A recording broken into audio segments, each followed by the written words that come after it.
Hello everyone. Episode 1 of Moon Knight has finally aired, so it's time to give it a review and break it down.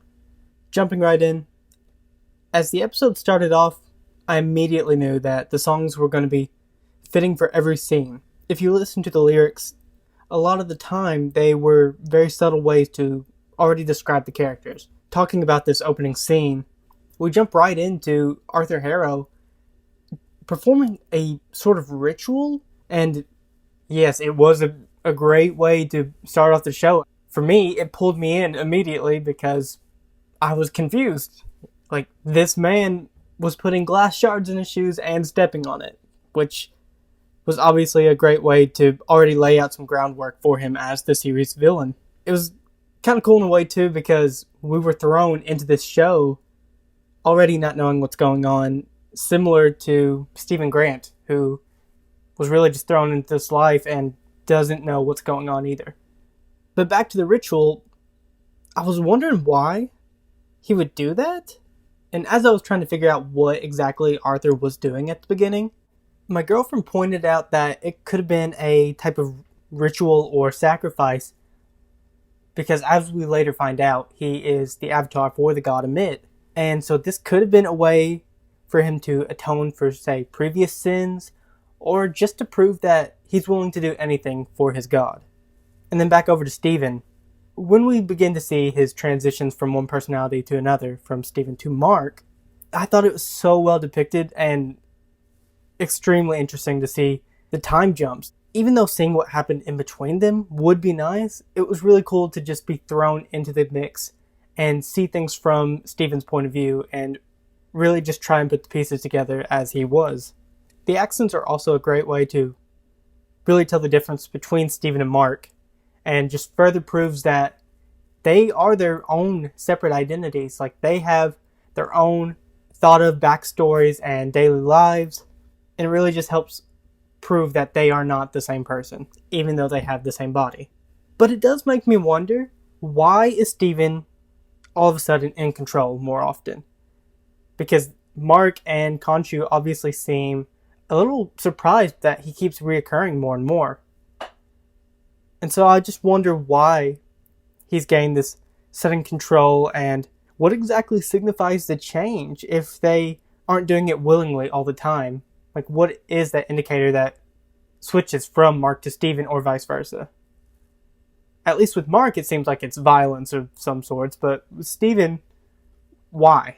And the way they represent these different personalities through a bunch of mirrors in the show and puddles is just a great way to kind of symbolize that Mark's own mind is split and fractured. Because every time we see a reflection, there's typically 3 different versions of Mark representing his different personalities. And talking about these reflections and how there's 3 of them, one's obviously Stephen, one's Mark. And so I wonder if we're already getting a little tease at the 3rd personality that we've yet to see, which is Mr. Knight. And so I'm not sure if Mark is still going to be like the personality for that, but I feel like it would make more sense if it was an entirely different personality, but I guess we'll see. So far, the casting has seemed spot on to me. Khonshu's voice is very compelling, and he sounds stern. He sounds like he would be in command, unlike a typical Hollywood deep, dark voice. As for Oscar Isaac, I'm not sure if I've ever seen him play a comedic role, just only serious ones, so I was really impressed with his abilities and humor, because he obviously shows that he can fit playing multiple different roles and personalities, which is perfect. Speaking of Khonshu, he clearly does not like Stephen. He just wants Mark. And every time Stephen comes around, he calls him a parasite and a worm, which is pretty interesting because, in a way, if Mark is the original, it almost is like Stephen is a parasite, just infecting his brain, per se. And the set pieces, like at the end of the episode in the bathroom. The hieroglyphics started flashing in the bathroom as he transformed, which just made the scene feel way more alive, especially with that amazing score. That gave me chills. Honestly, I loved his suit up. I loved the suit. He looks like a mummy. It makes so much sense.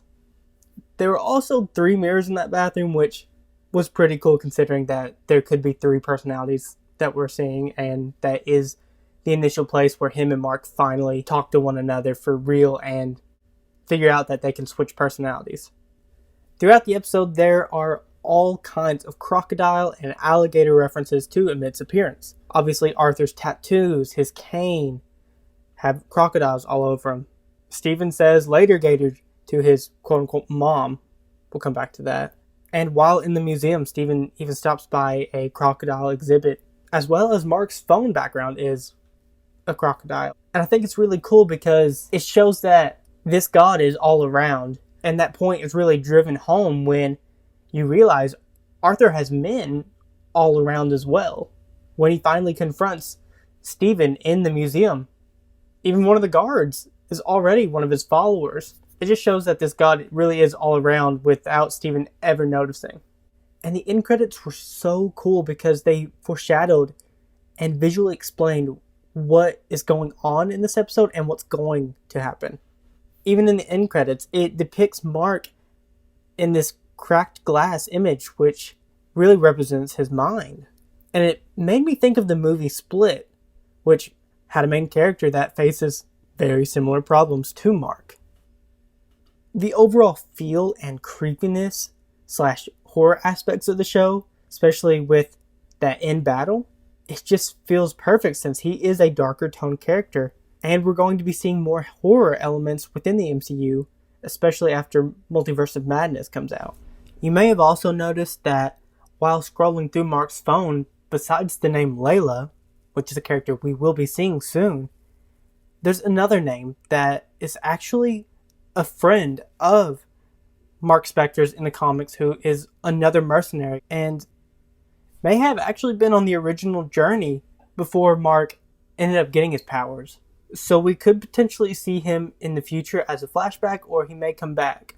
One of the biggest parts of the episode is that multiple characters are trying to get their hands on the scarab, and they've been known in Egypt to represent things like birth, life, death, and resurrection, which is pretty cool because Mark Spector got his powers through being somewhat resurrected by Khonshu. And this also coincides with the goddess Amit, who is known as the Devourer of the Dead. She is a death character, and Khonshu in this instance is a life and a resurrector. And so there's this really ongoing theme of life and death and this constant circle between all the characters.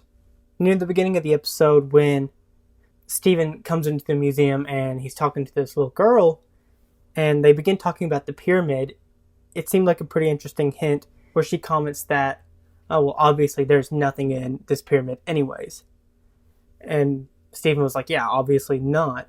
Which is pretty funny because in some of the trailers, we clearly see that he's going to be visiting a lot of pyramids and really finding out what's inside of them. Because as he'll come to see, they are not empty. And in these pyramids, we'll probably see more of the Ennead, if that's how you pronounce it, which is the group of the 9 gods that Steven was talking about how the poster got wrong. Talking about all the time jumps and things that we didn't get to see, I'm pretty sure that we're going to end up seeing them within the next episode.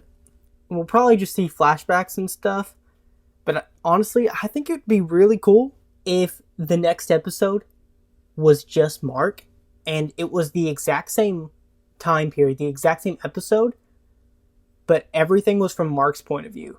And we had time breaks, like these time jumps, when Steven took over. And so we could kind of fit the pieces together, and then these 2 episodes would be the exact same episode if you piece them together, and it would just be a longer form episode. And if that continued, I would love that. Say, a whole Mr. Knight episode. And then maybe the episode where they all cross over. It would be a little confusing, probably. But I would say that'd be pretty interesting. I don't know. And Steven has so many precautions in this room to try and prove that he sleepwalks. Why doesn't the man just put up security cameras? Or even just set up his phone at night? Like a sleep recorder app. I mean, I suppose if Mark knew about it, he could delete it and stuff, but I don't know. I feel like if he's going to go through the trouble of all these traps, I'm surprised that he didn't try one of those things first. Oh, and like the sand. When Steven steps on that sand when he wakes up, which is cool because the opposite happens for Arthur. He steps on glass all day long, which just kind of shows how they're sort of on the same playing field, but they are by no means the same. In the comics, the statue that Steven talks to is named Crowley, which is his informant, and that's pretty reasonable actually, because he just sits there all day long as a statue, listening in on what everyone else has to say. And so Mark might actually know this statue as well and come back to him frequently for info, or he will eventually. And here's a thought that I just could not wrap my head around. So, if the tour guide girl on a date didn't realize that Steven had a different accent from Mark, then does Mark go around speaking in an English accent so no one notices a difference? Or did Mark even ask this girl out? Was it the Mr. Knight persona that we've yet to meet? Could he also have an English accent and that's why nobody notices? Is because they just go to the same job and say Mark is reserved for the violence and stuff, and Mr. Knight takes over through the daily and does his own stuff, say with the police and everything, because he is a more grounded version of Moon Knight, who is basically just a detective and helps the cops. So maybe he spends his time doing that and goes to work, and then Steven does as well. In short, I'm just trying to figure out how they make the accents work. Even the pet shop owner, she didn't say anything about the accents, and I mean, maybe they didn't notice enough, but at least the girl who was asked to go out on a date, especially when Steven's a vegan and they went to a steakhouse, it just seems a little off so far anyways. And then the biggest thing that we have to consider while watching this show, Steven doesn't know what's going on half of the time and what's real.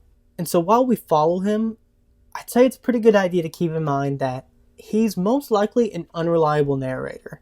He's always talking about how he doesn't know the difference between his dreams and being awake. In some of the trailers, we even see clips of what may be him inside a psychiatric hospital, which could be the result of him, say, being caught in one of his outbursts, or similar to the elevator scene. And when he's talking to the little girl at the beginning, he even questions whether or not he's dead. Maybe he didn't pass through the fields of reed that he was talking about.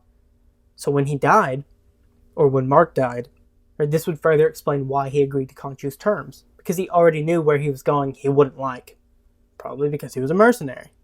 But if Steven is an unreliable narrator, then were things like Gus, for example.